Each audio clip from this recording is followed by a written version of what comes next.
Waylon, how we doing? Thumbs up. Waylon gives a thumbs up. That means we can get going pretty quick.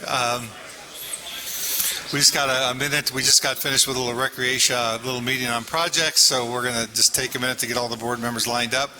So if everybody could make their way to their seats so we can get started.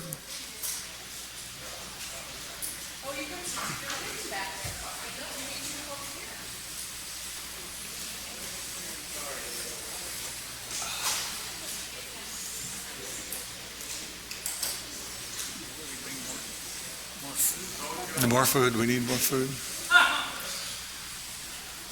As I said, we just finished with almost an hour and a half discussing projects. That was a workshop we did just before now. So we just finished a couple minutes ago. So the board's all kind of taking a breather. We started early. We started this afternoon, and it's been a busy time here. So we're going to get back to it in just a minute. Okay.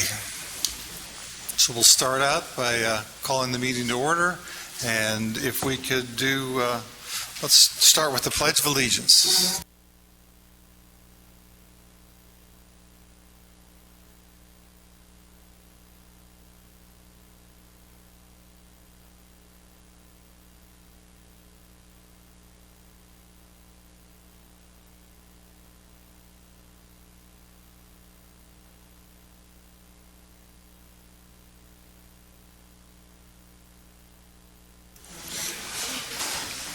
Harmony, you want a verification of quorum? Yes, sir. Director Nathan?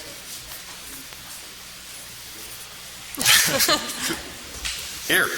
Dr. Birmingham? Here. Director Odell? Here. Director Poland? Here. President Welty? Here. 5 present, quorum met. All right, thank you. Tonight we will have open member comments as usual, so if you do, we need to have everyone complete the speaker form. Harmony, if you could raise your hand over there. Harmony has some speaker forms, and she has some at her desk, and there's also some, Andrea, Valerie has some outside. So Yes, if you can get them to Harmony, that would be great. If you have your form, you could just hand it to me, and we'll call you up on your item or during the member comment section. Okay, the next is item 2 is approval of the minutes. Do I have a motion? I move approval of the minutes. I'll second. Any comment? All in favor? Aye. Aye. 5 in favor, motion carried. Okay, next section is public official comments. Randy, you have nothing to say. Any other? Well, it's good to see you. I know you've been struggling with your health a little bit. Any other public comments? Any public officials out there? Okay, there we are. Number 4, presentations. Do we have any presentations today? No presentations. Good. Okay, we have consent agenda items A through F. Any requests to pull any of those by any of the board? Okay, do I hear a motion to approve? I move we approve the consent agenda as listed, items A through F. Second. All right. All in favor? Aye. Aye. Aye. 5 in favor, motion carried. Move on to board action items. The 2019 special election ballot measure. Harmony? Yes, so this is much of what we've been discussing on our special election for some various items. Sorry, let me get my paperwork here. So this has been discussed for several years, and we've had several revisions over our 50 years. And this time we are looking at a special election that we'd like the board to approve to remove the proxy voting from our Article of Incorporation Amendment language, to remove cumulative voting from the bylaws, to extend future board director terms to 4 years, to modify the 5-foot fence height restriction, and to give ACC some leeway on roof material. So we request that the board approve the proposed measures to be included on the 2019 special election ballot. Do I hear a motion? I'll make a motion that we place the 2019 special election ballot measures on the ballot. Do I have a second? Second. Army, we have any member comments on that item? Not on this item. Okay, board discussion? Anybody have any discussion on this? I guess I can say a few things. One, the CCNRs were written in the 60s. The world has changed a lot since the 60s. The way we do our roofs, the way we build our houses, a lot of that has changed. What we're looking to do is make some modifications to their CCNRs to give the associations some flexibility. I'll give you kind of an example. We have aluminum wood patios out there now that I think will look great, and they look great on the back of people's houses, and they really wouldn't look that good in tile, and they wouldn't provide much roof protection from the rain. So we're looking for the ACC to have a little bit of flexibility in improving things for members, and we'd like to give a little bit more benefit to the members and a little bit more flexibility. I don't see this any way, shape, or form as abandonment of our basic tile and concrete roof, the direction we're going, but there are certain times in the community that different roofing materials is probably more effective. We also have mansard roofs with flat roofs on the top that have tile. You can't see the flat part, but it's behind the tile, but that it needs to go with some different style roofing. So we're looking for some flexibility in that. In the sense of lengthening board terms, my comment is it's very, very difficult to get anything done in a 2-year term. Literally all the candidates last year encouraged the extension of the terms. Understanding that none of the members up here it won't extend anybody's term that's sitting up here. It'll only extend the term of future voting. So this particular board is why they may rerun, and it may affect them then as far as their current position on the board.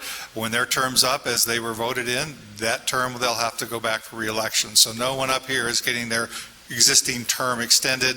It's just for future boards. And again, the world has gotten very complex.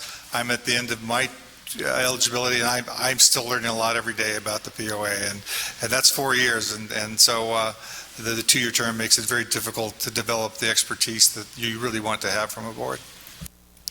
If I may, we have 2 requests for member comments on this item. Can I call them up? Sure. Nancy Horton?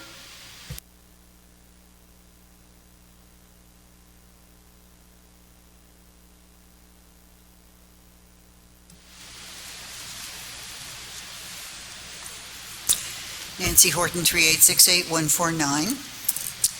As one who has run for 4-year terms, and my husband has run for 2-year terms, I have a bit of a perspective on this that maybe others might not have.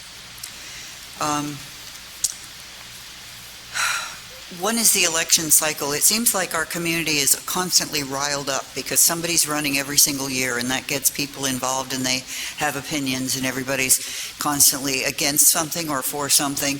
It seems to me it would be a lot calmer if we only had to do this every 2 years and people didn't get so bent out of shape for things and then forget about it. It takes different people different amounts of time to actually learn the job. And for some, 2 years simply isn't enough. Whether they admit it or not, they don't really understand sometimes what they're voting for. So perhaps this would help a little bit in that they would have a little bit more knowledge under their belts before they had to vote for something. The individual cost to running is quite considerable. Even if you have a lot of friends who give you checks, it's a couple of $1,000s each to buy the signs, to have meet and greets, whatever you do. And that is a lot of money to expect people to give from their own account. And it might keep some people from running if they had to do it every 2 years. Some people don't even run for the second term because it's the actual election part that they don't like, running for office. It is very difficult, and some people find it very hard. People who are very shy don't like getting out and meeting people, and that can affect a really good person running for office. If they had to do it less often, it would help. It would have a wonderful effect on our community. There would be, every other year, we would have no signs anywhere on people's property. We always say it's such a terrible, disgusting thing. Well, guess what? Every other year, we just have beautiful houses and boats to look at. One of the downsizes that I can think of is, will anybody run for a 4-year term? Because it's tough. People are always mad about something. Nobody ever comes up to you and says, what a terrific job you did redoing all the parks. What a great job is that front sign at the front of our community. Nobody ever does that, but they'll go right for your throat about how much money is being spent on a pond on the golf course. Non-golfers even. I think the most important thing, though, is my last thought, which is changing the trajectory of our plans and projects every 2 years. We get 2 people in there, one person wants a dog park. Next year, somebody else wants to work on the golf course. The year after that, they're worried about pickleball or something else. So you have people coming in with ideas and support from members of the community, and it kind of changes, it waffles something. There are always projects that have to be done that are very important, and nobody cares about those projects like the parking lots, because nobody's going to get behind that and say, what a great project that is. We know it has to be done, but nobody wants to ever spend the money. So I think it would help a lot if we had continuity of people. At times, it might be awful because we don't like the continuity of the people. But I think it's worth a try.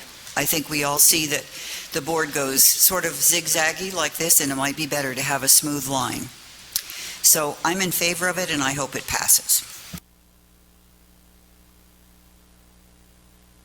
Travis Montgomery.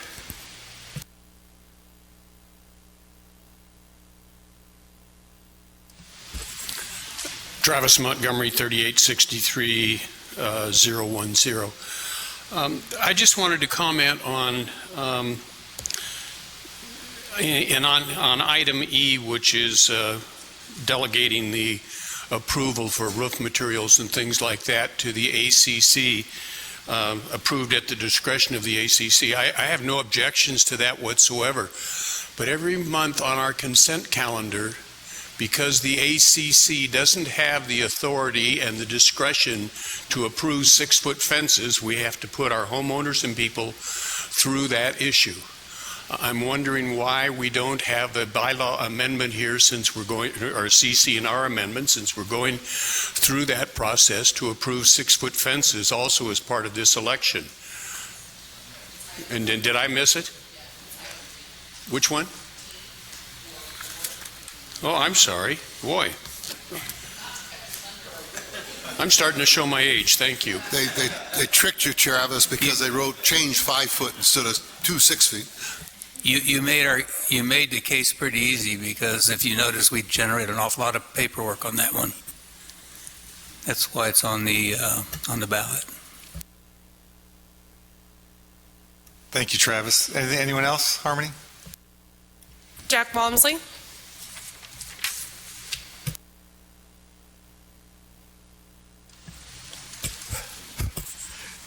Yes, I'm really in favor of this. And one of the first things, first time I served on the board, our terms were 1 year. And I told them when I got on the board, I said, I can't figure out where the gates are in 1 year. We've got to do something. So anyway, I tried for 4 years. Well, we ended up with 2. But that was better than 1. And I'm really glad to see you guys working on it. I'm wholeheartedly in favor of at least a 4-year term. I don't mind term limits, 2 terms and you're out. I think that's a good, I wish Congress were that way. But anyway, I really support that, and I hope that everybody does, because it gives you time to work on something, gives you time to learn what's going on, gives you time to learn your surrounding area. I'm talking about our cities, Elsinore, and everything. It gives you time, even though you're not a city, you're still involved with them. So it gives you time to know the people. and that's important. So anyway, I vote yes. Thank you, Jack. And now we're back to the board discussion. Yeah, as you can imagine, I'm very in favor of all this, and I continue to talk about the need, and Nancy was talking about this, to get more stability into our governance process. And that stability comes when you have a group of people who are elected each individually as the best candidates by their communities. That's what getting rid of cumulative voting is about, is making sure that everybody that takes the time to vote votes for candidates that they want for each of the seats that are available.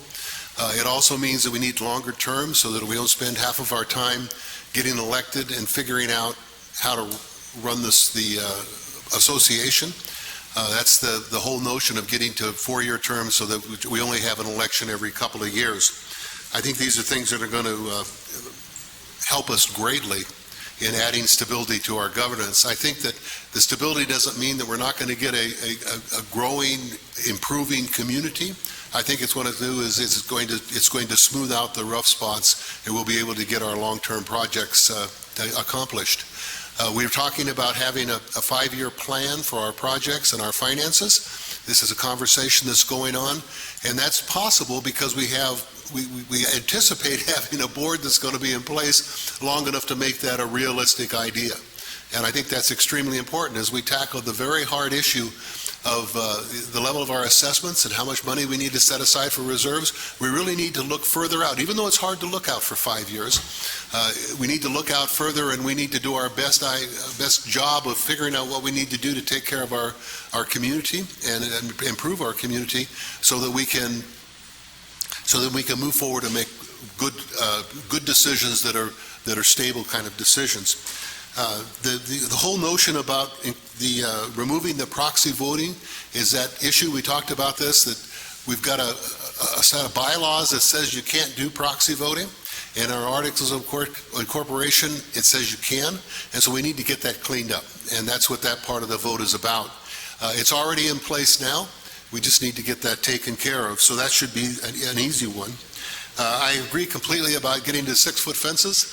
From 5-foot fences, it's just drives me insane, actually, to get all this board material over 6-foot fences when we really accept 6-foot fences. But we have to do the due diligence to get together and change our CC&R so we can make that happen. And the thing about the roofing materials, I think, is really important, because we not only have changes in the industries and changes in how we build, but we also have changes in the regulations. And right now, our CC&R call for various building materials that aren't recommended by the state fire marshal. And we really need to clean that up and take those things out of our CC&Rs and get back to designating the kind of materials that are best suited for what we're doing today as we go forward. It's written in a very general sense on purpose because we want our CC&Rs to go the long term. And in that respect, we want our architectural committee to set policy. We'll set policy with them on what's acceptable for the near term, and that's what they'll be incorporated. But the CC&R says that it's really at their discretion. And that's good, because we want to have that kind of flexibility so that we can adapt in the future to the changes that are coming down. So I'm very pleased that this special election is going to happen. I'm obviously going to support this immediately. It's going to take some work to get the vote out. We're going to need to get the vote out to get these things to pass. And those of you who spoke in favor of it, I appreciate that very much, and I look forward to your assistance in motivating our community to get these issues done.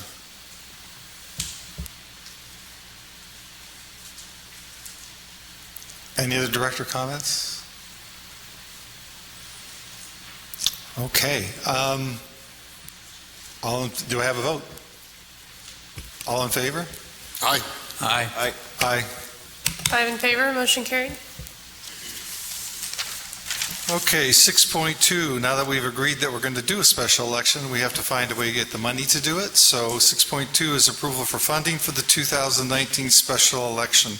While we're going to spend a little money this year, if we can go to voting every 2 years, that means from now, from this year forward, or from next year forward, over the long run, we will save a lot of money getting these certain things passed. So, do I have a motion? I move we approve funding for the 2019 special election to the tune of $33,278 plus a 3% contingency for the Inspector of Elections. I'll second. Harmony, do we have any member comments?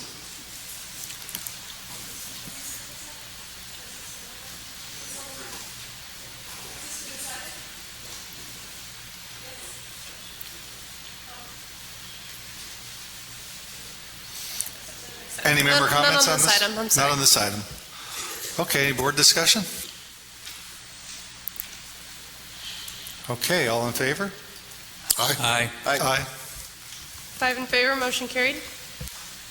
Okay, next 6.3, approval of the purchase of another RU2 radar speed trailer. Do I have a motion? I make a motion to approve the purchase of a RU2 radar speed trailer in the amount of $15,183.82 from our capital improvement funds for the purchase of the speed trailer, sales tax, and DMV registration. Have a second? I'll second. Corey, I think I need to bring you up here for a little comment. Can you tell us more about the trailer, and then we'll go into board discussions? Sure. So currently the association has 2 RU2 speed trailers. This would be the third. It's a really great piece of equipment. It's capable of taking or capturing photos both in day and night. It has a speed radar that captures speed, and it documents vehicles who are exceeding the speed by taking a picture behind, capturing their rear license plate. The trailers that we purchase are capable of being programmed for many various settings. We have red and white lights that can be displayed. We have blue and red lights that can be displayed. And we also have messages that can be displayed when people are exceeding a certain threshold. On top of that, we also have the capability of setting the target speed as to when a violation actually occurs. The speed trailers themselves are accurate to within plus or minus 1 mile per hour. They are calibrated annually, even though the manufacturer recommends that we calibrate them every 3 years. We choose to do it annually, which is typically done in February. So far, if you look at page number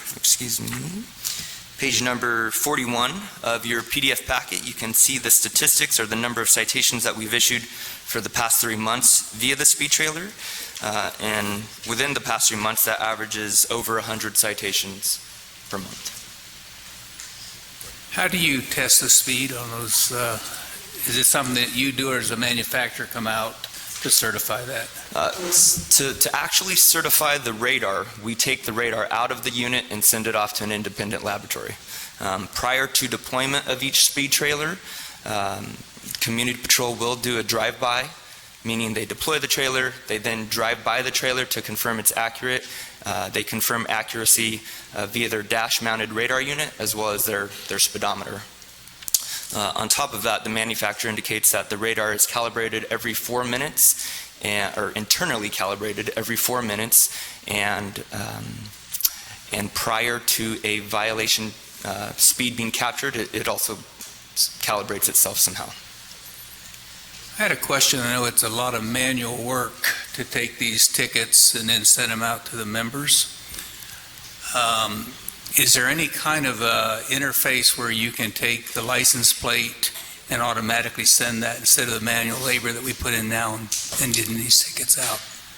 Unfortunately not. In order to determine who the responsible party is, we do have to verify the license plate in our Dwelling Live system. So the two databases don't talk to each other. Thank you. Corey, when the trailers are out, how long do they typically last before they need to get return for recharging your service? We're looking at an average of 3 days. So we typically deploy them on a Thursday or a Friday. It lasts through the weekend, and then we'll pull them in after the weekend is over.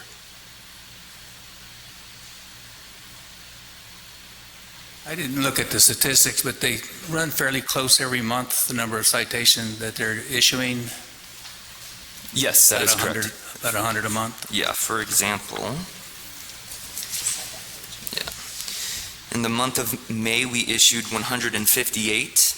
In the month of June, it was 113, and in July, it was 98. Kind of strange, you would think there'd be more in July with traffic and stuff. I'm not sure. Maybe people are catching on.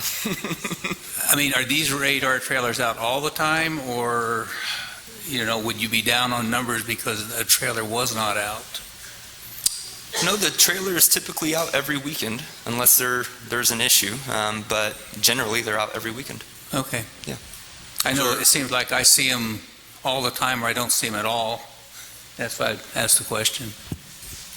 Is there a common practice to only have them out on the weekend, or are they able to be out any day of the week? It seems like Monday through Friday are just as easy to speed on those days as it could be on Saturday or Sunday.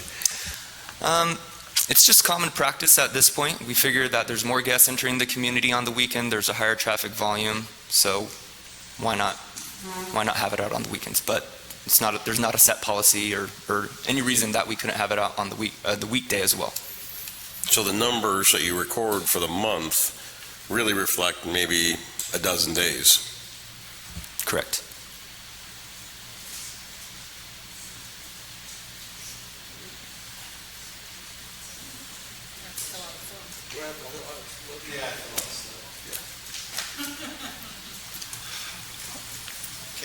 I'll just comment. Today in the project workshop, we talked about radar on the water, and that was really exciting that we could set up actually radar guns on the water in the East Bay so that those people who are retired of getting tickets to the street and say, hey, I'll just go to the water and speed, the day's coming very, very soon that there'll be a radar gun on the water, and we'll be able to be giving speeding tickets, especially in the East Bay. So Eric talked about it earlier today. Maybe we can talk about it later, but it's very exciting. We are becoming automated in our security. I think that's the biggest answer. We get a lot of complaints about security, a lot of complaints about speeding. Throwing just money at a problem isn't sometimes the best, but if we can throw some great technology at a problem, it seems like we can do some pretty good successful things. I'm glad to see that actually the number of tickets are going down, that as Corey says, maybe people are learning they shouldn't be speeding, and that's the real goal, is that we can come into this community and feel somewhat safe as we go around the streets. Okay, Jack, you got your slip? We have Barry Talbot first. She's got it.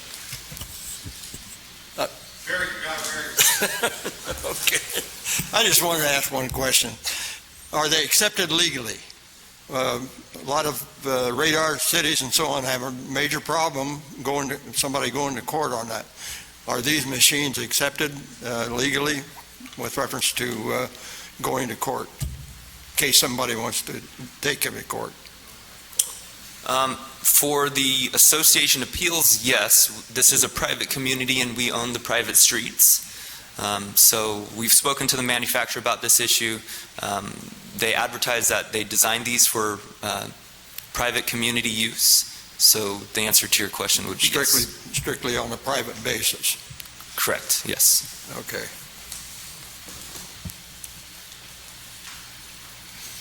All right, Barry, we'll give you your time.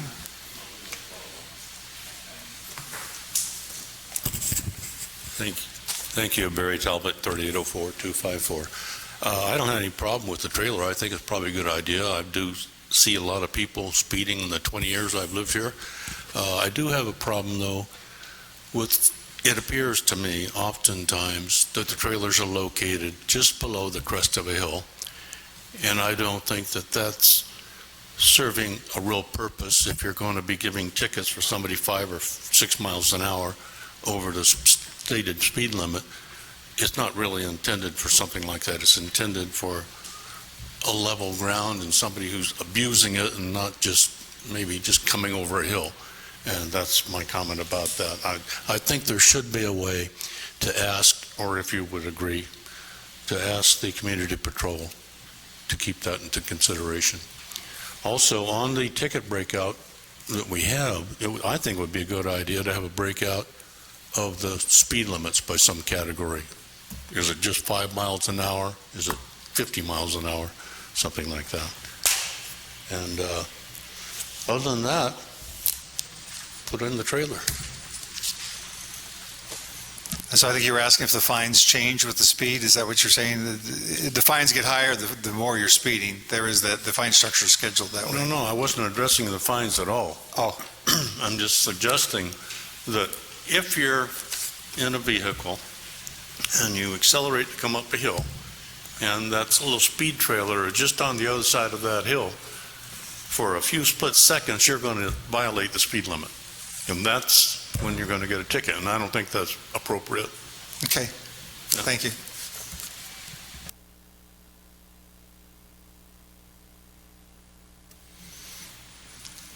Is that all, Harmony, for Yes.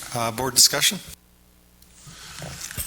Yeah, as much as I am bothered by speed trailers, I think they're a really necessary thing to slow driving down in our community. And I can't help but think if that trailer had been parked over on Canyon Lake South where it normally is, if that red car wouldn't have taken out that palm tree. If that speed trailer had been there, I have no idea. But the fact of the matter is it is a powerful tool to slow our community down. I don't think any of us are doing this to make money, but we're trying to make our roads safer, and that's why I support this. I support buying more of them, actually.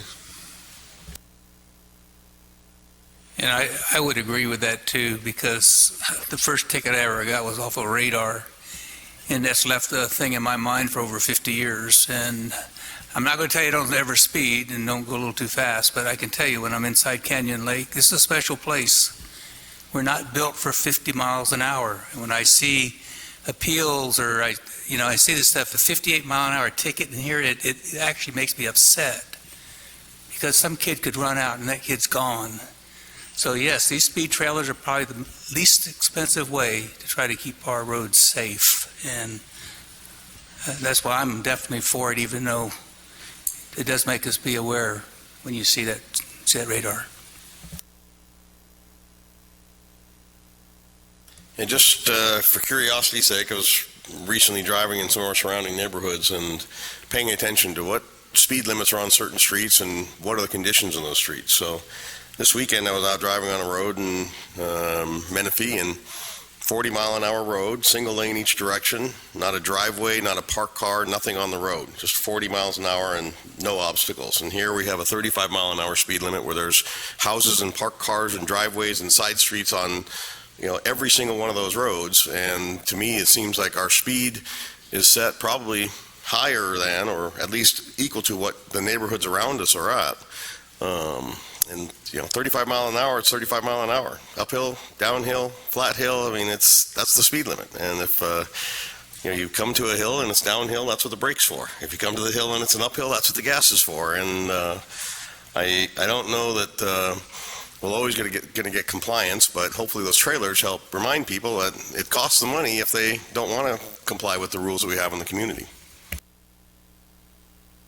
I think one of the other benefits of the trailers, I think we've already sold ourselves on this, but one of the other benefits too is it goes along with the goal to put community patrol where community patrol needs to be. They don't need to be necessarily on the street citing speeders. They need to be on the street doing community patrol services. So I think this plays along with that goal to look at our community patrol services and where they should be versus where we could have other technology to take care of it. All right. All in favor? Aye. Aye. Aye. 5 in favor, motion carried. All right, Corey, we'll keep you up here for a minute. We're looking for approval of member files document scanning. Corey, if you could go ahead and talk about the scanning project. Sure. Let me cover the background here. So earlier this year, the board approved funding to scan and archive all documents in our 4,800 member files. Based on a sampling of files, the original estimates projected that there were close to 1,1.1 pages required to be scanned. As this project has progressed and staff has begun to box up the files and send them out, it became evident that the original volume was underestimated by approximately 30%. A physical measurement was taken of the remaining files, and an additional $23,800 is needed to complete the project. I've listed the fiscal impact below, and the recommendation would be to have the Board of Directors ratify this expense from the Capital Improvement Fund. Do I hear a motion?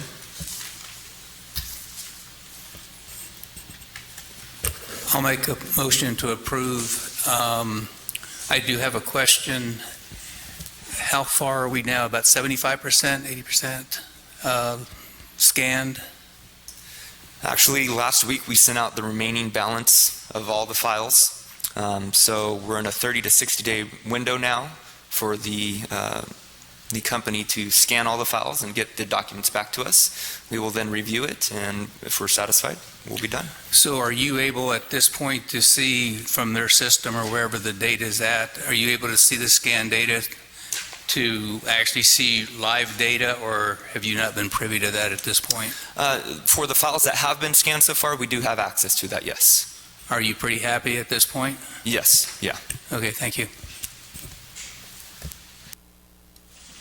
I'll second the motion, and you may have said this, but I wasn't listening.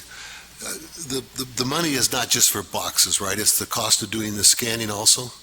Yes, that is correct. Okay, thank you. Yeah. Okay, we have a first and second. Any other board discussion? My comments, I've been paperless for about 5 years. I don't have a printer. I work hard every day. If I need information, it's a click away. The file may be in Washington, D.C., and the person I'm on the phone with may be in Alaska. But whatever information I have better information today to help the people out that I work for than I would ever had with the paper file. So this is the potential for improved service for the community. I think the improved service for the community will start showing up over the next year or two. And of course, now we have a lot of space available in the office that we can do some great things with to help the members out. If there's no more board discussion, all in favor? Aye. Aye. 5 in favor, motion carried. Steve here tonight, or is Eric going to fill in? It's me.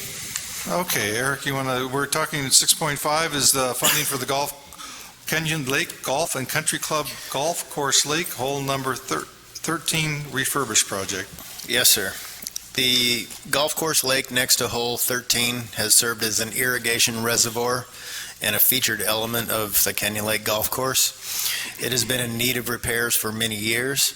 These repairs include repairing crumbling shorelines, the addition of a liner, pump and aeration equipment. Since the lake was in need of repairs, it was bypassed from being an irrigation reservoir in the fall of 2018. The lake was last modified in the 1980s into its current configuration. In late 2018, a waterscape design company was retained at a contract price of $8,600 to design a new lake around the scope of repairs requiring to be done. The primary focus was to stop the enormous loss of water every day, fixing the crumbling shoreline along with a fresh look. Operations also worked closely to seek input from the golfing community, the Green Committee, Golf Pro, and Golf Course Landscape vendor. The Green Committee approved the design unanimously in their March meeting. The Golf Pro and Landscape vendor also gave their approval. On July 30th, the POA put out an RFP for the Canyon Lake Golf and Country Club Golf Course Lake hole number 13 refurbishment project. The scope of work includes reconfiguring the lake so it has natural sloping sides, adding a liner, relocating and replacing the bridge with an earthen bridge, and permit costs. The current bridge is badly deteriorated and also requires replacement. The new design includes an earthen bridge, which eliminates this additional cost of repairing the badly deteriorated bridge. The lake will be slightly smaller, but will continue to remain a signature element of the golf course on hole number 13. The new lake should save the Canyon Lake POA over $80,000 a year on its water bill.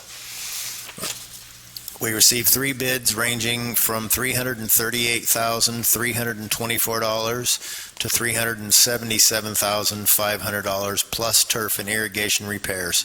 Engineers, the design estimate, they were a little bit off. The lake designer provided an estimate to us. Their estimate was $231,000, and the 3 bids we received are very close at $338 to $377, which is obviously the real cost.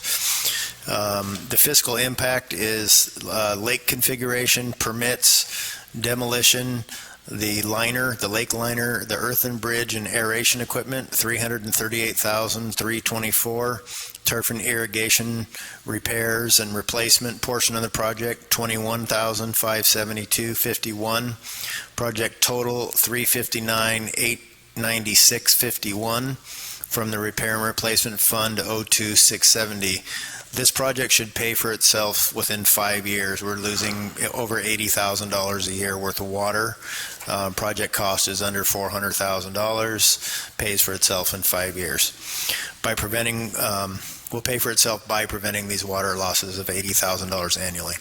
Recommendation is the staff requests that the Board of Directors approve funding of $359,896.51 plus a 4% contingency from the Repair and Replacement Fund, $02,670, for the renovation of the golf course lake next to hole number 13.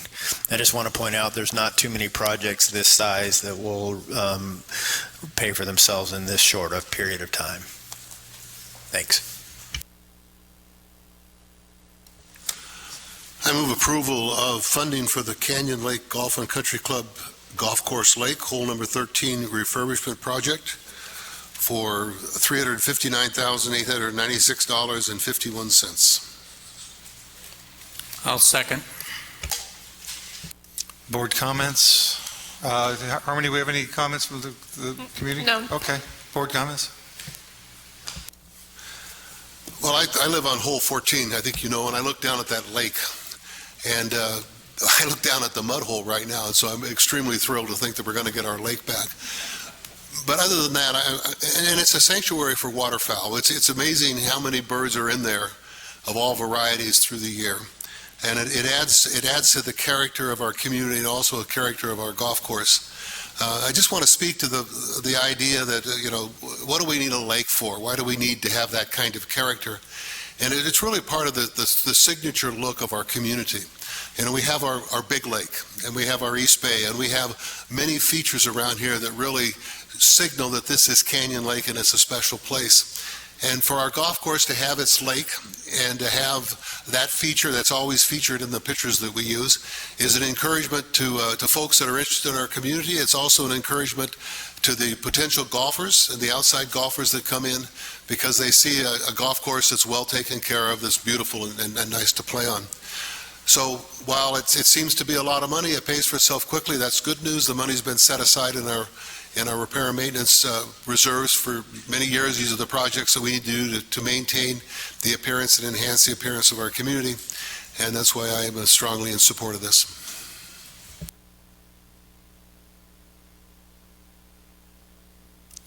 I think this is a project we need to move ahead. I think in my mind, the last thing we want to do is keep cheapening the community.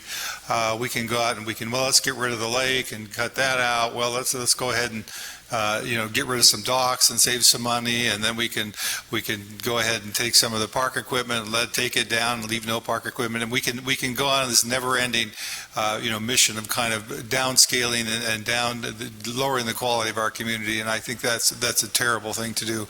I'm very happy the fact that we're going to get the savings is going to pay for this lake over the next couple of years. So that's a really great thing. But I think we need to work to keep our community in great shape and be a high quality community.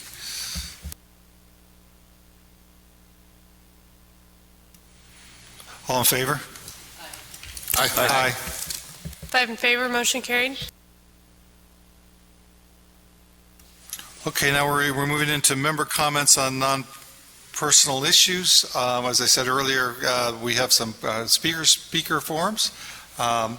And so if you want to speak, make sure you fill out a form, hand it to Harmony. Valerie back there waved. I think she has more of them back there, so if you need some, she's got some.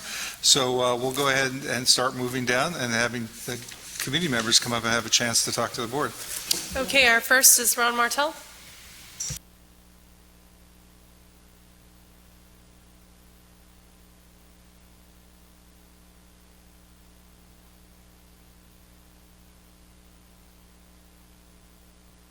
Ron Martell, 3868 198.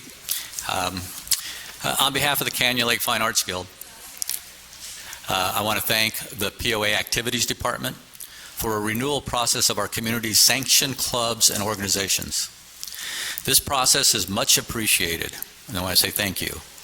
Most clubs are in general agreement with the concept, but we are requesting that a mutually agreeable process should be implemented. If not, at least an opportunity to provide quality feedback via a discussion or a workshop. Most clubs are agreeable to accept liability for misusing or mismanaging the facilities. However, the way the documents are written, it appears the sanctioned clubs are charged with all of the liability. As an example, during the recent amphitheater concert that the Guild sponsored, the Fine Arts Guild requested food trucks to park on the Holiday Harbor lawn. We accepted in writing the responsibility if we broke a sprinkler or other related damage. That is fair to both parties. However, let's just say during one of our events, let's say the sprinklers came on. In a panic, one of our guests slips in the water and injures himself or herself. In this document that we are asked to sign, it directs the liability to the sanctioned club because we are holding the event. Even a minor injury could generate $20,000 or more of costs and put most clubs out of business. Possible solution alternatives. We could exempt activities under the control of the POA or simply out of control of the club and just exempt those from what we're talking about. We could exempt typical wear and tear and standard mechanical breakdown, which should not be our responsibility just because it happened on our watch, but that's the way it's written. We could and should exclude items that are not a result of mismanagement, misuse, or negligence by the club. There could be a fully refundable security deposit, let's say $1,000, I don't know, to cap the liability for the club, but at the same time still have some skin in the game. The amount could be predetermined by the event type and the club history of damage. Maybe the POA insurance company has additional riders or event policies that could be applied. Sanctioned clubs, by definition, are organized groups of Canyon Lake homeowners advancing the community's purpose by utilizing the facilities that we already paid for and using them as intended. The question is, are some people abusing our facilities? And if so, is it fully sanctioned clubs that are doing it? Is it specific clubs? And if so, maybe they should not be sanctioned, or maybe they should be paying more.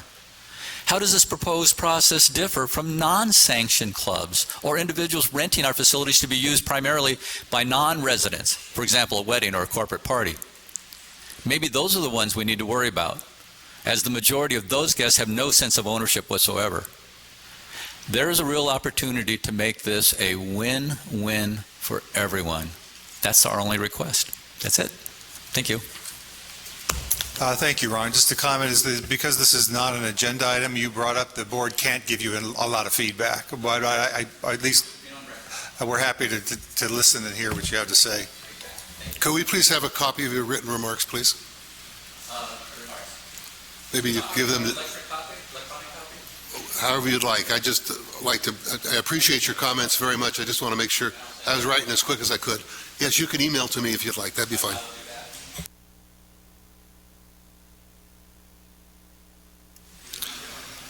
Okay, Harmony, any other comments from the board members? Yes, our next is Sylvia Simmons.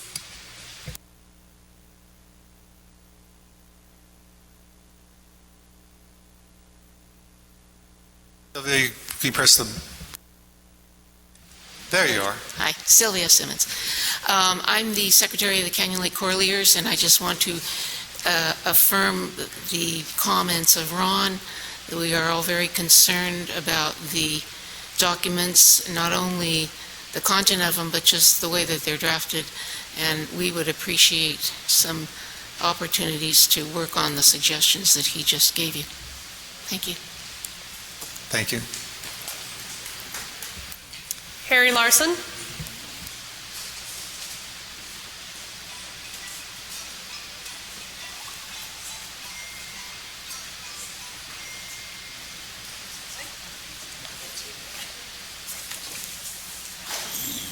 Thank you very much. My name is Harold Larson, 3946, Lot 95, on that beautiful lake. Thank you. I'm here basically to speak to the same thing that Ron did. And everything he said, I don't have to repeat because I'm of the same opinion. But the new system that just came out dated 8/23, relative to club duties and such, these will break some of our clubs. We can't abide by some of these rules. And we have to meet with somebody to discuss this, whether it be attorneys or such. These are way beyond the belief of anything. And my club has been in existence for 40 years. We have over 100 members utilizing the facilities about 30 times per year. And something like this could really break us, as Ron said. So we have to have some kind of work with attorneys or such as that. And as Ron said, we're members. We're just trying to do a job, make money for the community, and support charities throughout our community. And basically, that's what we want. And under proposition number, paragraph section number 5, club residents, termination of members, we've never done anything like that. Now we're asked to put something together which is not in any of our bylaws. So by this paragraph number 5, we'd have to rewrite all of our bylaws. And the bylaws were written 40 years ago, and things like that didn't happen. We didn't let go of members and such, and we ask your support and maybe have a meeting with the appropriate parties, either the board or the attorney of the association, to see how that hold harmless agreement can be reached. It's costly, and I don't feel that we should have to pay insurance policies to take care of those things. So we ask your support. These are all due by November the 1st with rescheduling of yearly activities. So we have to get together in a short period of time to discuss this and get everybody in agreement. I do not know how many sanctioned clubs are within our community, and nobody has that answer. You see a list published, but, Boy Scouts, I don't think they're a sanctioned club. The others on that list of about 60 people, and a lot of us are not the 503c1 crafts. Most of our people do not, tax-wise. And also, I don't know how it would be maintained. I'm in disagreement with presenting all my membership, their emails and such, to a mailing list. Mailing lists float around everywhere. I don't mind putting up our member board and such as that, addresses in, but I don't think I should put 100 addresses into some file unless it's protected. I think that's private, and I don't think the POA should worry about that. Thank you very much, and I hope we can get together to resolve this issue. We have 2 months from today. Thank you. Thank you, Harold. Harmony? Rita Benlin.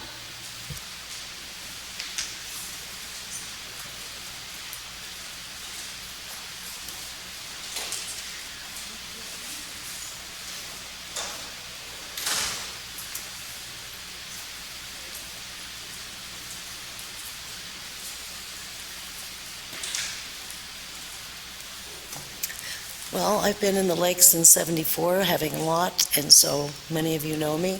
But I do have very good news. I was very, very impressed with the concert with the Rolling Stones, which I wanted to say I'm very happy to see that this is happening here. Brought back a lot of memories from Woodstock, and I just basically had good things to say. There's always negative things, but I wanted to compliment everyone that made those kind of decisions. I'm sorry I've been out of town for about 3 weeks, so I'm just catching up.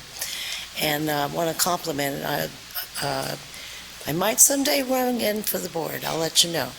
I've got my 18 grandchildren and 12 great-grandchildren, and I'm thankful that we have the board we do today. So I just have nothing but compliments for everyone. Thank you. Thank you. Reed. Coco Morrison?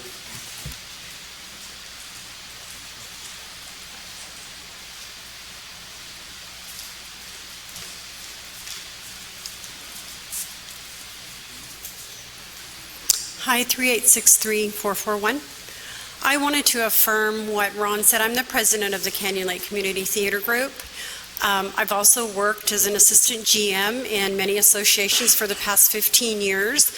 I think what might have been more appropriate, instead of just sending us this information, I agree with Ron, maybe a workshop, maybe some information from legal counsel, and I think a lot of club members, being residents, not familiar with an association, it's probably Greek to them, and I think it's a big surprise to just throw at all of us.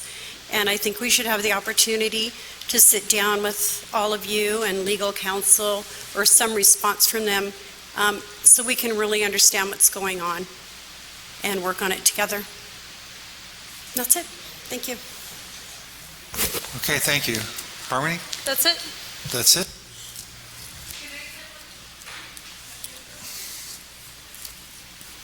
We have one more. Looks like we have one more.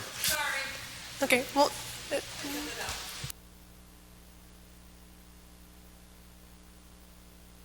this is Rita Robles.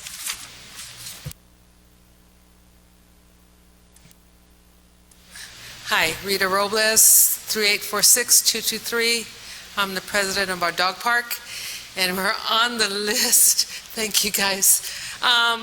I also want to ask if this is a possibility that somehow this information can come out to other members. Everybody's getting frustrated at the dog park. If there's some way, other than me, that it could be put in the paper, if something that's coming, and what the plans are, anything, just to give some, instead of hearsay, because people can make up some great stories. And it's kind of scary sometimes. And, we get, well, now the park is going to be smaller, and then they're going to move it, and it's going to be bad. They're going to put turf. They're going to do this. It's just, and I can't explain it. It's not in my hands, I give you suggestions, and I would really appreciate if there's a way that it could be publicly put, maybe in our Friday flyer or something upcoming, and, what the plans are. So that's about it. I know I'm not on the agenda, so I know you can't comment on that, but that would be nice. Okay, I think we can ask the staff to find ways to communicate that information, whether through the Friday flyer, we have some email addresses, we have weekly postings. I think the staff can probably help out with that. Okay, that would be great. Thank you so much.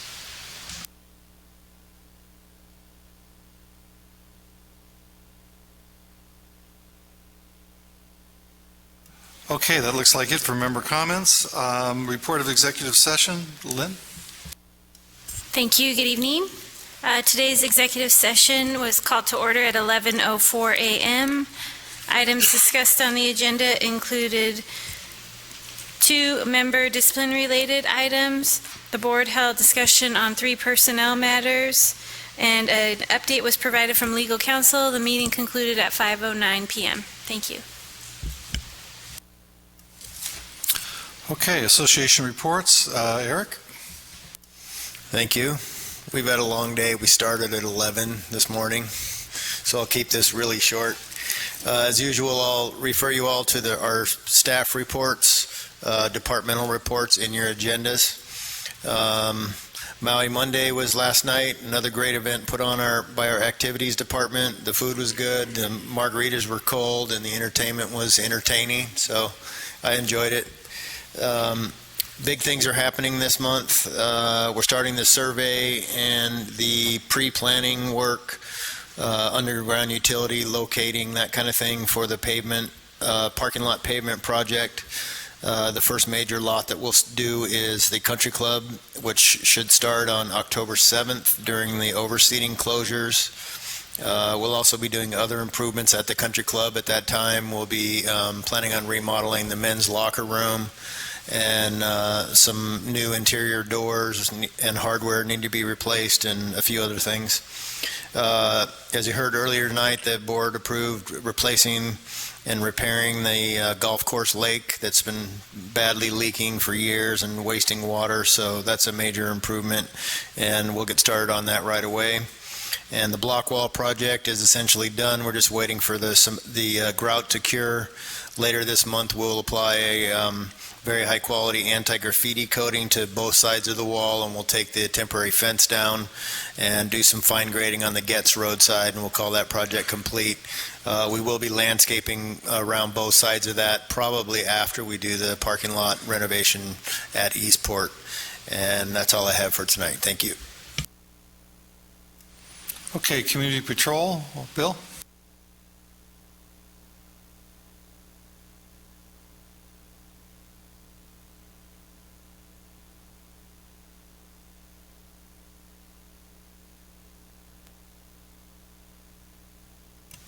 Good evening, board, residents. What I'd like to report on today is some of the general rules, and in particular the enforcement of these general rules here in the community. Of course, you all know already, Community Patrol, we don't make any of the rules that we enforce. Our job is to enforce the rules that are set forth by the POA. And in that vein, I'd like to share with you some of the things that I discuss with my officers. In particular, rules that we feel warrant citation versus warning. Okay, and of course, these are in the interest of safety. The first one is, since school is back in season, I think it's very appropriate, bus stops. It is a rule here in Canyon Lake. It's also a state rule that all vehicles must stop for buses when the sign is out and when the lights are flashing.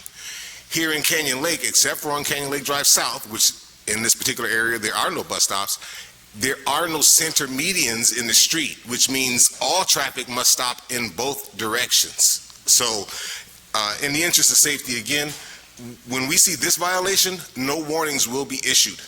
This will be a violation, and we will err on the side of caution to help protect these kids. As an example, if a school bus stop sign is coming out and the lights are just starting to flash and you breeze by that, if we see it, we are going to cite you. Another one, golf cart violations. A few of the things that people should know about the golf carts, if you don't already, is that they must have lights at night. They are very hard to see. You can't go faster than 20 miles per hour in a golf cart in the whole community. And of course, we all know there are many golf carts that go faster than my car. Also, they cannot be driven by minors. I know it seems harmless, well, how's my grandson supposed to learn how to drive if I don't get him out there and show him? But the rules say in order to drive a golf cart, it's the same as a car. You have to have a permit or a driver's license. If you have a permit, an adult must be in the vehicle with you. All right, if you don't have these things, we will cite. And of course, they must be registered here at the POA. There are, believe it or not, a lot of people that live around the community that have golf carts as well, and they will come inside the community and drive around without that registration. So if we see that, we will not give a warning, we will cite for that. Another one, gate runners. All vehicles that come through our gates must stop or at least be verified in some form or fashion. sometimes that means just a visual check. If you have a valid decal on your car and we can see it from 30 feet away, we're going to go ahead and wave you through without stopping. But if a guard doesn't wave you through, or if he says, please stop, we need you to stop and be verified. And if we give an instruction for whatever the reason that says, we can't find you in the system and we ask you to make a U-turn, if you fail to do so, we will cite you. We will not give a warning on that. And the last one, I don't want to belabor it, but it's regarding our beloved animal friends, particularly dogs. The rules of Canyon Lake say that your animal must be on a leash when you're walking your animal. The animal can only be at designated parks. If you are walking your animal, you must clean behind your animal. And I know we all love our dogs. We just heard about the dog park that's here, and thank goodness this community has one. But I know we have a lot of parks, and most people say, well, I didn't know, or why can't my dog be at the park? For one, they're all marked if they can have dogs or not. And believe it or not, we get lots of calls regarding this. Oh, give me a break. Why can't I have my dog there? The bottom line, folks, is the rules are the rules. And that's what my department gets paid to enforce. So if we see dogs, and this is the one that breaks my guards' hearts. They hate giving citations for this, but the directive is if we see dogs at the park, if we see them off leash, we will cite. We will not warn. And then the last one, which is a little dear to my heart, especially after this particular weekend, is physical or verbal abuse to my officers will not be tolerated. I know that it's hard for you and for us, and things can get confrontational sometimes, especially at those gates. And we get it. You're coming home late. It's been a long day. You were held up on the freeway already. Now you get to the gate, and we're giving you a hard time. We get it. But again, the rules are the rules. We're here to do a job. We don't, or at least we try not to physically or verbally abuse you. We simply ask that you don't physically or verbally abuse us. All right. And again, in the interest of safety, this is the report that I came up with today. Our job and our goal is to be more consistent in the enforcement of these rules, and of course to keep the community safe and make it a pleasant place for all involved. Thank you.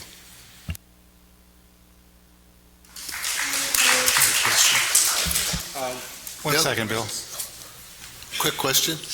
In the report, you had foot patrols of amenities and parks, and you've got a number like 4,093, 3,830. I just wondered what that number represented. Sure. The foot patrols of amenities and parks are the number of times that my officer has gone to a park or a facility and scanned a barcode. So every time, as an example, there's one here at the lodge, a few here at the lodge around. My officers come here a couple of times a day, and they have a cell phone with a scanner on it, and they scan that point.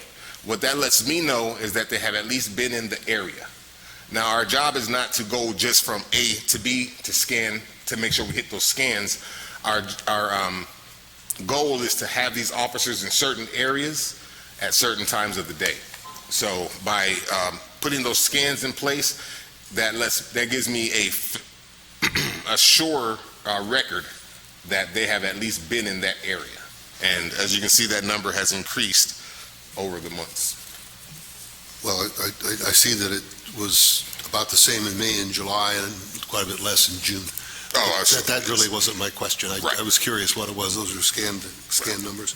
The other thing is I've heard a number of times that the people are surprised that we get the alert that someone has entered the community. Yes. And we know the name, but it's not our alert. Is that something that's reported to you often, or is that, and you follow up on those, or? If you're are you speaking of the Dwelling Live reports that you get whenever someone enters the community and a pass is scanned or printed? Yeah. Okay, that is a service provided by Dwelling Live. We don't have any control over that. But what we do have control of is the actual scan of that or the printing of that pass. Well, Dwelling Live is going to send that pass to whoever you tell it to send it to, correct? So if for instance, I get an alert that someone has just entered the gate to come see me, and they don't come see me, it's somebody that I don't know, and this is what I've heard about. I just wondered if it's how you follow up on those things. Oh, okay, I get you. No, anytime I get a call like that and someone says, well, I believe a pass has been misprinted against my track and lot, then I can go back and research how that pass was printed. And so I can use Dwelling Live, I can use the cameras at the gates, and I can also, of course, interview officers to find out how did this pass get printed. And what we do, one of our other goals at Community Patrol is to actually have, or I should say, be able to, trying to think of the word here, we should know where every single pass that gets printed is. And so we collect all those passes. We no longer throw those away. So that way we can go back and go through those and say, oh yeah, this pass was printed against your tracking lot, but it was a mistake, and I can tell you how the mistake was made. Either it was operator error, or it was just a misprint. Sometimes the printers print 2 passes instead of 1, but I can figure that out by researching that through Dwelling Live. So your sense is that this is more of a kind of a functional mistake that happens, as opposed to people getting into our community, falsifying the Dwelling Live report or something to get in when they're going someplace else? Correct. I'd say 8 out of 10 are simple errors or, like you said, a functional error. Either the printer malfunctioned or the gate guard misprinted that pass by mistake but never gave it to anyone, actually counted it as a misprint. Every now and then, someone will come in and they'll have the same name, but the guard didn't verify it properly, so something like that. It wasn't malicious, but they didn't follow the protocol. And whenever that happens, we can research that. Okay, good. Thank you very much. Have you had, I think I saw something on Facebook, which may or may not be true, but I'd seen somewhere somebody was getting on their email that this person was coming in and had no idea. Do you know how that would happen? I mean, it would seem like it would go back to the track and lot, which would have the correct email. So it would, are you having an issue with somebody putting in a wrong track and lot? Right. Is that what's going on? Or? That happens sometimes, and sometimes it's a problem with Dwelling Live itself. Sometimes they have computer issues where it'll say passes are being printed, but they're not. They're old passes. Like, they will send you a text message, as an example, or an email saying, your guest has arrived. And you say, I didn't call that guy in today. He was here last week. That is the same message that came last week. So that's something that happens as well. Is the vendor aware of that? Yes. Thank you. Yeah. Sure. Your passes, they fade in the sun, and it loses the date and everything, and my friend got a ticket. She comes and goes, but she couldn't see anything on it, so she didn't know it had expired. That's by design. That's a money generator. No, I'm just joking. No, it's unfortunately that particular type of pass is not printed per se. It's a heat transfer machine that prints that type of pass, and so unfortunately they're very vulnerable to the sun. When you put them in your windshield, I mean, they'll fade after just 2 or 3 days sometimes. Right. What we ask is that if it's too faded, and what my guards have been doing is if they're too faded, they simply reprint a new pass for you. So as long as if there's a pass in that window and we can see that it's face up and that you tried to display it but it just faded, we would never give a citation for that. Okay, thank you, Bill.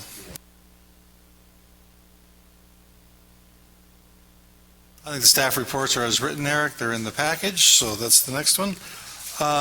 Board comments. I think the board comment is it's been a long day. Just a comment, the security here is using their technology well. You always wonder, how do they know what's going on with their own guards? The guards in this community are pretty much under camera far more than you in the community are. There's cameras where they work, there's cameras in their cars, there's cameras on their bodies.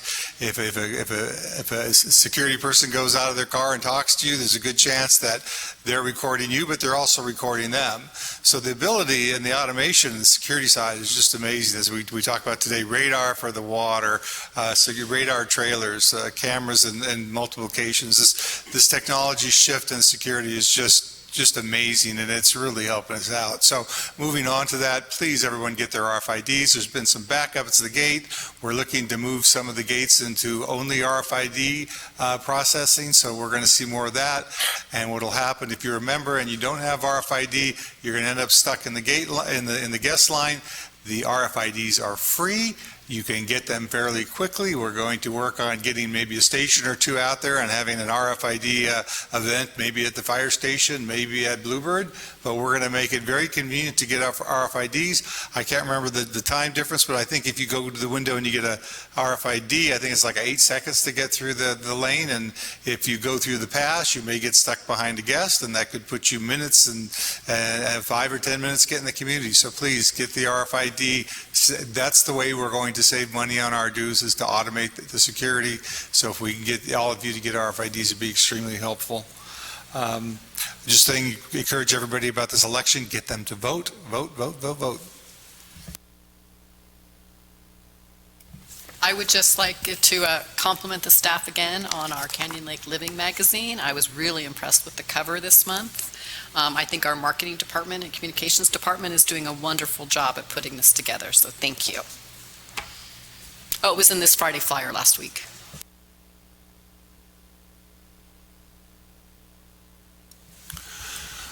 I'm pleased to say that I'm really happy with how things are going, being on the board. I'm very pleased at how open my fellow board members and the staff are working together and embracing some fresh ideas. I wouldn't say anything is new around here, because somebody always tells me how they already tried this once before. But the idea is we want to give it a go again. I appreciate that very much. One thing that's really bothering me, though, is that we don't seem to have a very high regard for our trees. Now, you may think this is silly, but in my neighborhood, there was a very large old tree that was cut down. I don't know why. Maybe it was diseased. Maybe somebody was tired of raking up the leaves.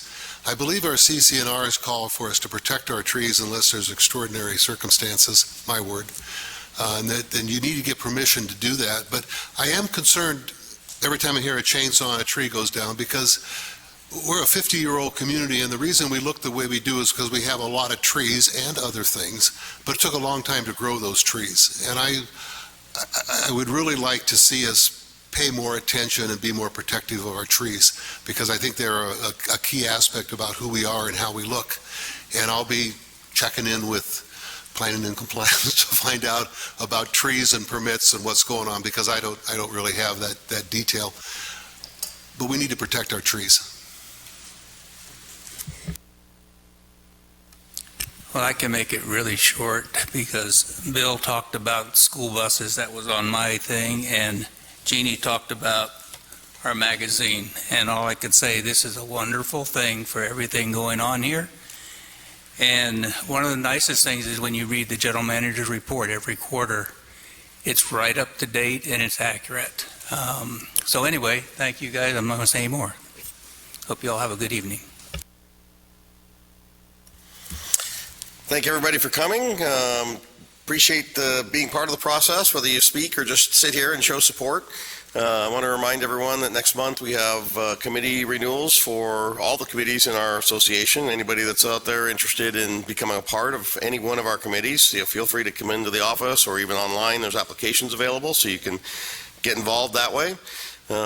Summer's over, but yeah, like I said, we have a good group here and getting a lot done. Hope to keep going in that direction. Thanks for coming again. Bye-bye. I made a mistake here just a minute ago, and I skipped corporate counsel. I know that Teresa's going, thank God. However, we're going to swing back, and I don't have anything new to report this evening, so you didn't really miss out. Okay, I think the directors have held their opportunity. I think we're going to adjourn for a couple of minutes, and We're going to return back with some ACC issues, but for the most part, I think the general board meeting is complete.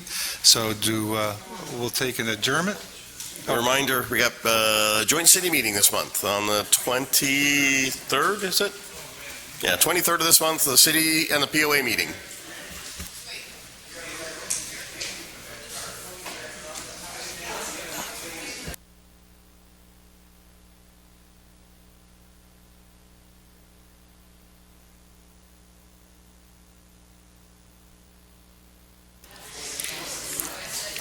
Okay, Jim, we're looking for you. Jim? Jim?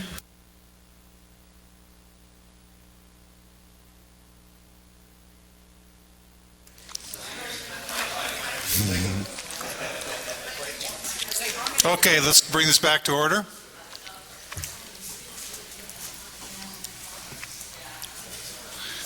Okay, Jim, can you bring it back to the table?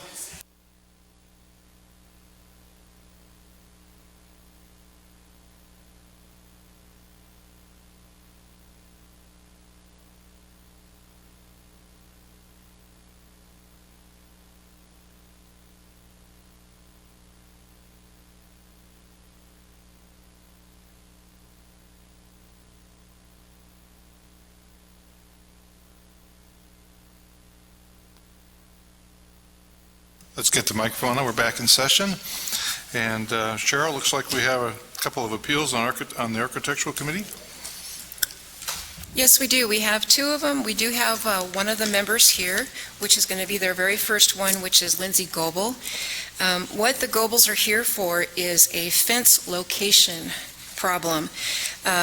The original fence that was there, actually the fence that is there was permitted. However, a portion of the fence is in the front yard setback, and the ACC is not able to approve a fence that is located in the community setback, that it's at the height that they have it at.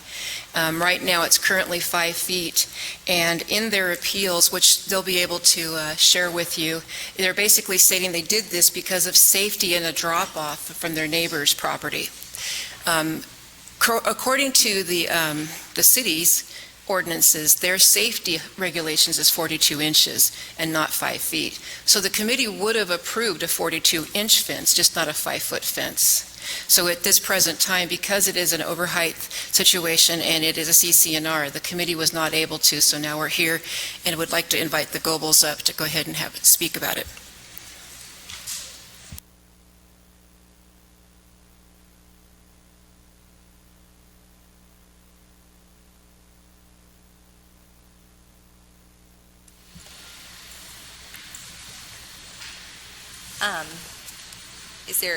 You just want me to, okay, so the main part that we're concerned, because I believe the setback area, and I could be wrong, this could be completely, but was 32 feet?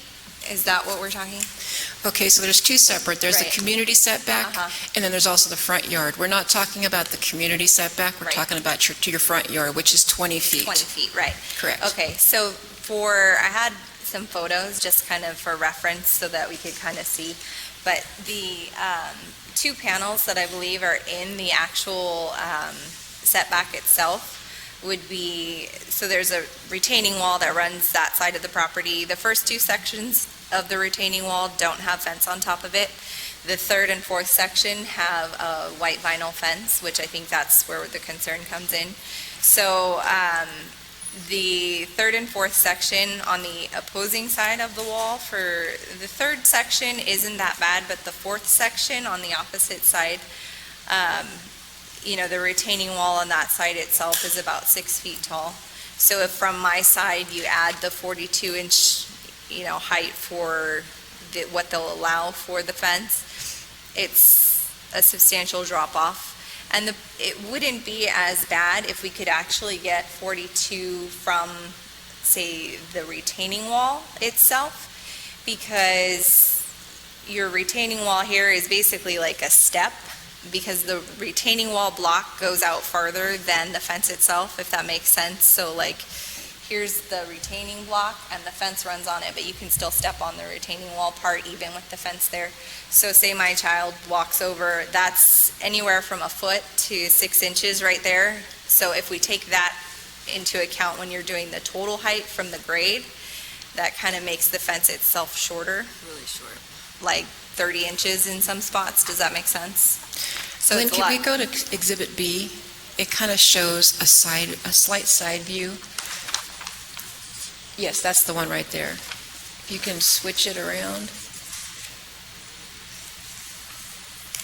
There we go. Okay, so here's the section that's actually from the Goebel side. We measure from the high side. We don't measure from the low. Right. So from your high side up, Right. it would have to be 42, even if that included a portion of the retaining wall. Right. And my concern is that from the ground to the top of the retaining wall portion, that's anywhere from, say, 6 inches to a foot of the retaining wall portion. And then on top of that, we would need the fence, but the total height could only be 42, correct? Correct. So if that block takes out a foot of that, then the fence on top is only, 30-something. Well, then it 30 would be inches. 10, you're talking about 4 inches or whatever that would be, it would be different, Right. yes. But it was still inclusive, it would, from the very bottom Right. to the top, it still would Right. be 42 inches. right. So I'm just saying if my child walks over and steps on the retaining wall portion, to get over the fence would be a lot easier because it's technically not from wherever the stepping stone is there. Okay, so I think I understand what she's saying. She's basically saying that if they step on the actual retaining wall, she's concerned that if it's at 42 inches, they'll be able to topple over that. Because the fence itself isn't 42 inches from where it's accessible. It's, Did you guys go there's from a the step, ground, not right. from the block wall? So What you're like, saying is if the block is up 12 inches and you have to cut your fence at 42, you will effectively only have a 30-inch fence. Something- yeah. And that's your concern. uh-huh. So. You got a 3-year-old, a 6-year-old, and an 8-year-old that are very athletic.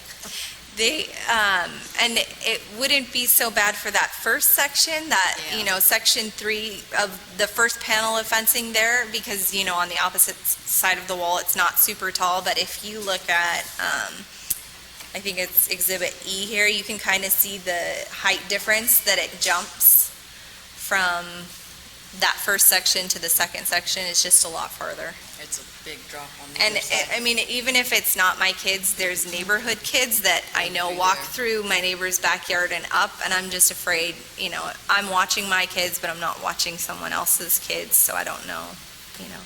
It's a pretty big drop from her side to the other side. Cheryl, what would be the ACC committee's concern with the 42-inch fence on top of the retaining wall? Well, a retaining wall is only as high as it retains. So if there's 4 inches above the ground, then that portion of it would be included in the overall height. So if there's let's say if there's 2 feet of retaining wall, but 4 inches of that retaining wall is above the ground, we would have to include that within the overall height of it. So when she's talking about here, not the first panel, but the second panel, I believe it's about 12 inches you're talking about. And so with that, you're taking the 42, it would be 30 inches of fence that they would have to have there. Because the regulation for the city for safety is 42 inches. And they measure the same way. They measure from the ground up, the high side. So the fence could be moved so that it was actually No. It's just not, it's directly on top of it. But I'm not sure because they have to, it's poles that they have to set, and the post has to be set in the middle of the concrete block in the retaining They're wall set in that's below concrete. it. So you can't really set it to the side. Does that make sense? Like block has the holes in the center, it has to, They're if set it in goes concrete. too close to the side of the wall, it wouldn't work just because of how that block is. I They're don't think. cemented in anyways. And the posts are what controls where the fence lies on that. But yeah, they've been drilled and Drilled they're and set and cemented in. So just curious, I'm trying to read the date that your home was built. Is it 2015? No, it was completed February 2018. 2018? So this is part of the new construction? Yeah. And it went through the architecture review process, I assume? And was this fence on the drawings at the time? I don't remember. We had so many revisions and add-ons. I can answer that question. The fence was actually done separately than the house, and yes, it was permitted, just not permitted for the height that's within the community setback. So you chose to build the fence taller than you were given a permit to build? Yeah, I mean, we had the fence at that height. It was basically the fencing people that put the fence up, and I did tell them that front section had to be shorter. I wasn't sure on the exact height of it, but they did what they felt was safe. Well, I understand that, Yeah. but, we got our rules, right? Right. And No, I I understand. appreciate your kids' safety. It is the front yard. I assume your kids aren't out there by themselves in the front yard. Right. I'm just surprised. We've got a brand-new situation here. I noticed also that your car is parked where the drawing shows that there's supposed to be a couple of trees. That was a revision as well. So that was changed. Was that We changed the something layout. that the committee approved also? Yeah. So is this fence maybe part of the fact that became a driveway or a parking area or something? No. No. No. Okay. Well, it's really tough. I understand it's built this way. It wasn't supposed to be built this way. It wasn't built the way it was permitted to be built. And now you'd like us to just kind of waive all that. So it's hard for me to do that. Okay. Speaking Cheryl, personally. You said it was permitted. What was it permitted for at that particular part of the wall? Okay, so let's go ahead and go back to the original drawing. I believe that's going to be this one right here. This is what it was permitted for. So our actual fence was not permitted in the community setback portion. And so they included the community setback. So if you look at the plan behind you, the highlighted yellow is where it actually was permitted. And then there's a secondary plan that shows you what it was after the fact. They had to resubmit in order for them to come here. And that shows you the difference of where they were, where they actually are now. There's the plan now. So it goes just past. It's actually, I want to say it's about 2.5 panels that's too high from where it should be. Right. So it was built longer into the front yard than it was 2.5 planned. panels into the community setback. And then in that particular scenario, or we can say the retaining wall clearly shows that there's a drop off to the other side. What do we usually do in the community in that situation, if that exists, for a property to make sure that, like she's saying, it's safe so that somebody doesn't fall over and go to the neighbor's yard? Then the committee would recommend the 42 inches, which is a safety regulation. That's the height of the safety regulation. And is that something you agree with for That's something, this yes, situation? the committee would agree with, and Alexa's part of the committee, and yes, we would agree with that if it went to 42 inches. So From the grade, could you give yes. us a little help here? Why do we have that kind of a rule, that you can't have tall fences in the community setback? That's a very good question. I believe a lot of it has to do with how the community was meant to be in the very beginning, free and open, not to be so constrained, so that when you walk out your front door, you can see everything. If you have a fence that comes all the way out into, let's say, right next to the community setback, then there's issues, or possible issues, with trying to get out of a driveway safely as well. So they made it to where it would be free and open.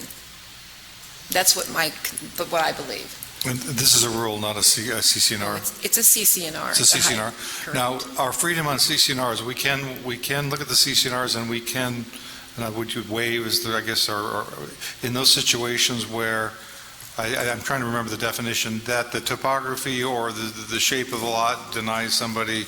Yes. Can you give me a better So what picture? it would be is they can get a variance if their property itself had a topography issue.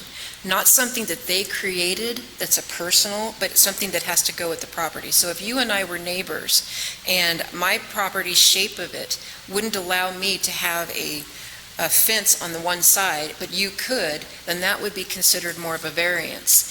But for some reason, for this purpose here, I can't see any particular variance or reason for a topography issue. The grade itself, where their drop-off is, was created by the builder. The builder actually lifted that property up that high on that street. There was 2 homes being built at the same time, and they basically raised it quite a bit. So the grade did change there on that one side. What was the city issue on that one? It would be hard to explain. I'm not exactly sure. I only know bits and pieces. But the city, it is not correct as city planning, is that correct, the way that? I believe it is now. I think that they were all worked, and I'm not even too sure it was this property. There were 3 properties involved at that time. There was a lower lot on the opposite street, which I can't remember that street down there. There was dirt being pulled from that lot and put up onto the other 2 lots that are side by side here. We're talking, 2 years ago almost, right? That was an issue a while When it ago. first started. Right. Yes. Yeah. If she has to cut the fence down, we would have to go back as far as to a pillar, because we couldn't stop in the middle of the fence. So she would be taking out a lot more fence than needs to be because of the pillar situation. And in which case, then it really drops off. You're talking 15 feet probably. I can't quite hear you. What was that? I can't quite hear what you're saying. I'm saying that, because if she has to cut the fence down, she can't just stop in the middle between pillars. She's going to have to take it all the way back 3 pillars. Right. To bring it down. And when you get back that far, you're talking about 15-foot drop. How tall is the fence today? Is it 5 feet today? It's 5 feet. It's 5 feet. That first panel, I want to say, isn't quite 5 feet. Yeah. It's like 4, 5 or something. I could be wrong, but. The fence, it doesn't, I mean, if it's, in the setback, it's in the setback. But the fence itself does not affect the neighbor for backing out of the driveway. It's still back far enough. The way that the houses sit, it's not really bothering anybody as far as seeing or viewing, for pulling in and out of driveways. There's a certain conclusion that says if whatever height you go with the fence, it needs to go from pillar to pillar, Right. right? So whether we say 6 feet or 2 feet, it's still got to go from pillar to She's pillar. saying it has to be 42 inches, so we're going to have to do 42 inches. Yeah, I mean, the concern is it could be 42 inches at one end and then 20 at the other end. And so, Yes, so that's, you know what I'm saying? You have a sloping lot, so Because of this. so you still want it level essentially? You want the fence cut level? You don't want to cut it at an angle? That's really, that's, They have a step. Well, no, I'm talking about, yeah. I'm talking about, you would have to set your height of your fence at a level point, with 42 being the minimum height, Well, the which may max- result in it being taller than that at another location, which is okay with me, but whatever height, what I'm saying is that we have to, give them a height, and if it's going to be 42 inches. From the ground. Correct, from the ground up. From the ground up. Measured on the high side, basically how we look at it. One other question, Cheryl. When your team did their final review of the property, did they catch this, or did they? No, they did not. They did not catch this. It was caught by another observation report from another member from the committee. We went out and we actually looked at it. It does seem kind of like double jeopardy to get an approval and then Yes, have them come back and say no. Understand this, they got an approval for a fence, just not for in the community As I setback. recall, though, in a brand-new home, it's just a brand-new home. In a brand-new home, you folks do go out and inspect at the end and make sure everything is good. Right. We absolutely do, but that doesn't mean that mistakes don't happen. Right, they I mean, happen. we can miss, there's a lot of revisions that happen to a lot of homes. And so when you've got 3 or 4 plans to go out and look at, there is the potential of missing something, and unfortunately, this was We missed. don't live in a perfect And environment. it was. I understand. missed. I think they came out to look at a shed or something, approval, and that's when they noticed it. A year and a half later. I understand your concerns with the safety. It's a tall retaining wall. So there are some concerns. There's a concern about you wanting to cut your fence level from section to section, from post to post. I mean, and we have no problem cutting it, it's just a saw and put the cap back on, but our concern truly is safety. So. And if it wasn't tiered like that, it might be different, but because of how the fence goes and the maximum being 42, it makes it difficult, especially on that section 4, where it's so tall at the front of that retaining wall. So if we allowed a maximum of 42, Yeah, if it was 42 off of the wall, that would be a little better, but it's 42 from the ground, and that's where it's going to get pretty short. the trouble is you get the ground's going like this, the fence is going level, so you're kind of looking at a variable situation, and you could be 42 at the bottom, and then by the time you get to the other end, you're 5 feet, kind of, and that's kind of my concern. The block wall's probably, the post to post, the block wall's flat, The block wall is flat, right? so if I go from one post to another, the block wall's the same height all the way through there, so Yeah. there's no steps between post and post.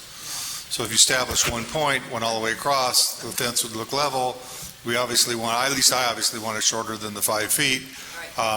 If we went 36 inches plus 6 inches on, that would still be fairly safe. You'd still have your 42 inches, but your variability, you'd still be higher than the 42 through some of the fence. But if we went 42 at one end, then by the time they got to the other, they could be at 28, which is kind of scary. Did you follow my logic? Well, I'm saying if you're measuring the ground isn't level, and the top of the fence is level. Right. There are certain areas in the community where they do step. The fences will step, and it is aesthetically nice. And then they do, Correct. But they do it between mid-posts, it's very hard to do. Yes, and I agree. Unfortunately, when I was going through everything here, I couldn't find anything, topography-wise or special circumstances that would allow for me to recommend a variance. If the board chooses to do a variance of some sort, it can always be given back to the committee. They can do what's the regular variance and have the neighbors notified around them. Not the recorded variance, because our recorded variance is for the consent agenda. That's for new members only. Back to the plan, please. The plan, Exhibit C, is the fence drawn in the right place? Because when I look at this, I was concerned about how much was actually blocking the community view. And these red lines seem to come all the way out to the 12-foot setback. It does, but the actual fence portion of it doesn't start at the beginning. That's where the retaining part is. I was going to say, if you look on Exhibit A, you'll see that that's where the retain is. So Right. on the pictures, we're at least, it looks like we might be 12 feet back from there. Right, and it's not, if you look at Exhibit D, it shows you where she has actually drawn the retaining wall. And so we're talking probably 2.5 to 3 feet of just retaining wall with no fence. Right. It would be this picture right here. So you can see that this is what she's drawn on that secondary plan, right here. But Well, I there's got no it. No, fence I'm there. just saying, I was trying to get a sense for, as you said, the idea is when we walk out our front doors, we want to see our community. We don't want to have walls down both sides. And I'm looking at the red picture and I'm thinking, boy, you got a fence out to 12 feet, and it's not that way. We're back. It's an illusion. Yeah, it doesn't block anybody's view from anything. Yeah, I'm looking at where that car is, your fence, it goes from about 6 inches from the ground Right, to about a foot from the ground. right. So if you were to, say, go 42 inches from the ground at the high end, down to the back of the car, and you came level, Right. you'd be a little higher than the 42, but it would be aesthetically fairly pleasing. It would not, I agree, because of that safety issue, I kind of think this may be a need for variance, but if you went, again, 42 from the low end of that section and came across, you'd end up higher than 42 as you came towards the front. Towards the front of the, Yeah, towards so the street? if at that post where that fence section ended, we said you gotta be 42 inches, because that's the code. And then you came that way where the ground fell off, you'd be a little higher than 42.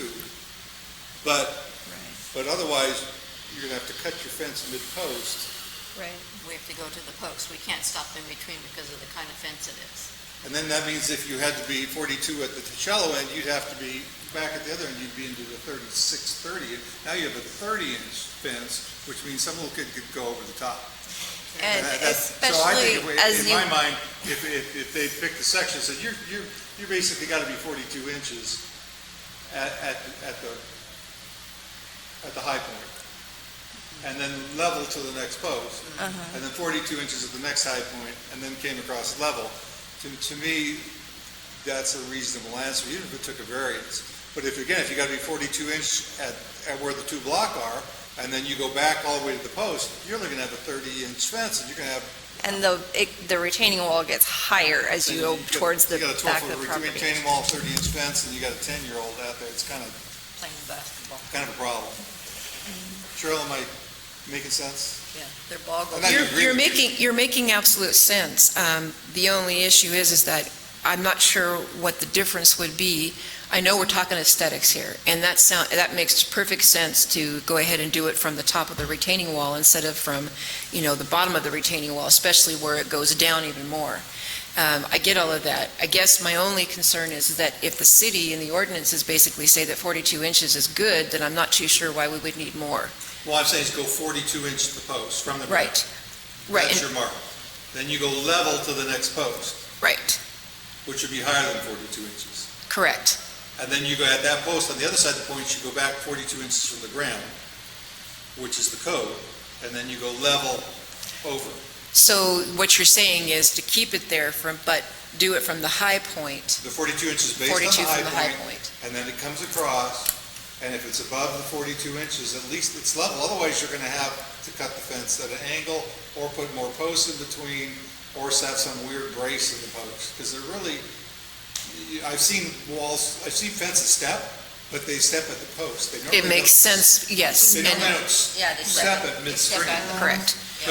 But that would have given 42 inches from the ground at the post, all level, mark the post, go down 42. And that would be, it would take away that boxy feeling, it would provide the safety. I think it's a balance. So it's a twofold variance. You're going to allow it for the high side there to be up 42 inches from the high.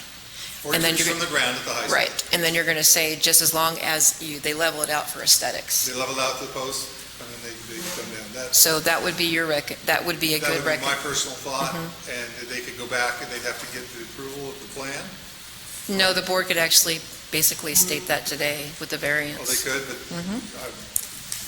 Why make them go through it? I mean, if, I'm just saying, make sure they exactly know what we're talking about here. So when it gets built. No, they I look need a back and say, diagram. "Well, we can do that. Can you come mark my fence? Kind of, I mean, to me, if we go the other way, which is we go 42 inches from the high end, at the low end, the fence won't be 42. Or else we tell them to cut it at an angle, or we tell them to put a bunch of steps in between their existing posts. Angle would be, I don't think it's even possible with this kind of fence to do it on an angle, but I could be wrong. Well, it's probably possible, but not very pretty. or Right. no, it Very wouldn't strong, look, maybe. it wouldn't look good. the vinyl fencing go down. Oh, have you? Yeah, they'd have to be recut.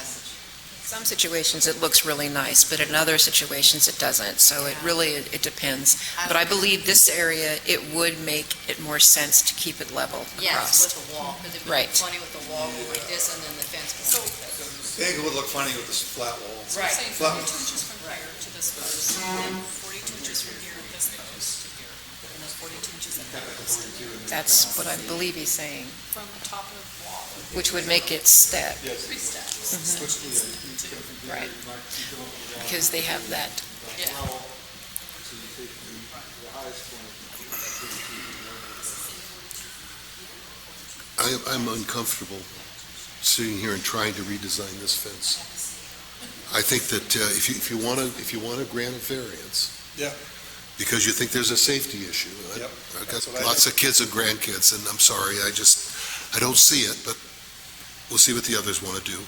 that we ought to send this back to the ACC and ask them to go through the variance process and to work out a solution that honors the 42-inch requirement, and not try to do that here tonight. I agree. I agree. I just want to give them a direction and they get something, reasonable. One of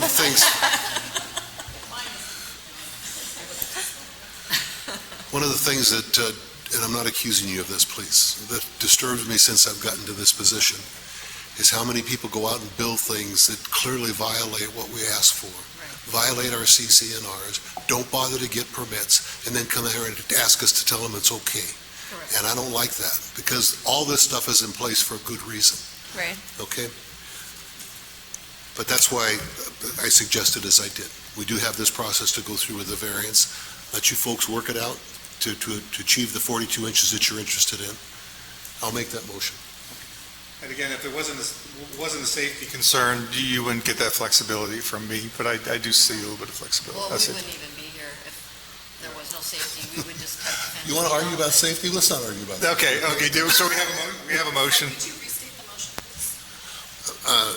That we not approve the request to overturn the ACC ruling, that we ask them to go back to the ACC and work out a solution that honors the 42-inch requirement, and then go through the variance process that we have. And come mark it for us, and then we know where to Excuse me? cut. Yeah, I said, then come mark That's it. what the ACC does. You see, I think it's important for us to not meddle in what others are. I second that. Any other comment? Any director comments? Okay, do I have a vote? All in favor? Aye. Just give us a call Five at in the favor, motion planning carried. compliance, and then we'll schedule you a time to come to the meeting, and we can actually figure this out. Okay. Okay? Thank you. And we have another one on the list, and I don't see anybody in the audience. No, this is the one I believe the Esses had asked me to go ahead and they were unable to make it, so to go ahead and just talk in their stead. So we have a twofold issue on this particular one. The ACC denied their request to keep some tree stumps so that they could use it for a hammock. And also, they had mentioned in their appeal process here about the bare dirt. So the best for us to go ahead and go to Exhibit A, which will show us the picture of the backyard of the stumps and the bare dirt.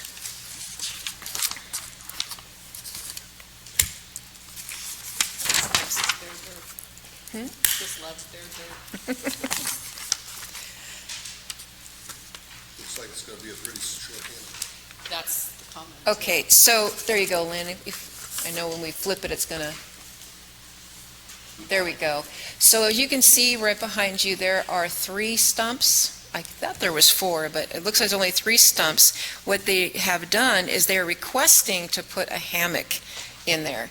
When the committee, took a look at this, they basically said that the hammock wouldn't fit in the positioning that the stumps are in. I believe in their appeal, they did talk about, and have talked about for quite some time, maybe turning them into tikis, which we actually have done. The committee has given approvals for many tikis around the community. So what they're requesting is to be able to keep the stumps and not have to put them down to ground level. We have 2 violations here. We have PC 8.1, which is bare dirt. It's not, we don't allow for bare dirt, and then the tree stumps. Tree stumps are supposed to be either removed completely or ground down to ground level. And so what the committee is basically asking for is for them to remove the tree stumps or ground them down, and to put in for an application for DG, which would be decomposed granite, but do it properly, to do like a desert scape theme, or plant some items in their backyard.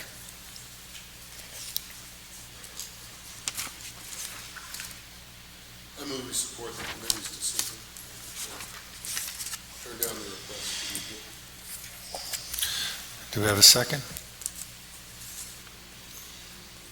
I just want to make sure that what we're saying is that they are to remove the stumps and that they are to submit for landscaping, whichever that might be, correct? They don't need to submit for landscaping. They only need to submit if it were artificial turf or DG. The rest of it, they can actually plant without a submittal. They still need to correct the violation. They don't need a permit, they don't need a permit from ACC to put landscaping in, but they still have to correct the violation, which is to put landscaping of some sort in. And the 8.4 is the tree stumps, they're too close to the curb? No, the tree stumps need to be... I'm sorry, I'm tired, sorry. That's okay. The tree stumps need to be ground down. Okay. Cut down, basically. Okay. Deny the waiver request and to support the ACC's decision. I'll second that. Any discussion? All in favor? Oh, hang on one second. Oh, sorry. Just, I'm noticing here in the comments, you're saying that the stumps could be carved into tiki statues. That is correct. They had made a mention at one point in time, and they had said that they were thinking about putting them, carving them into tikis. That's something that they can apply for, and the committee would approve. I would say, I've seen that.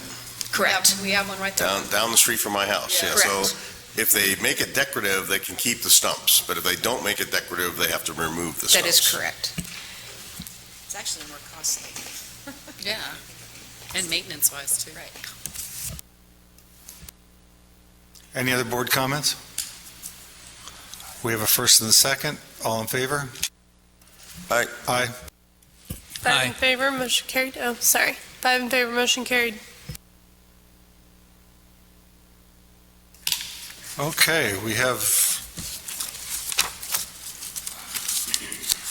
flip back. I've been shifting to the back. That should be it. We have some next meeting dates, which is the Monday, the joint special meeting with the city, September 23rd.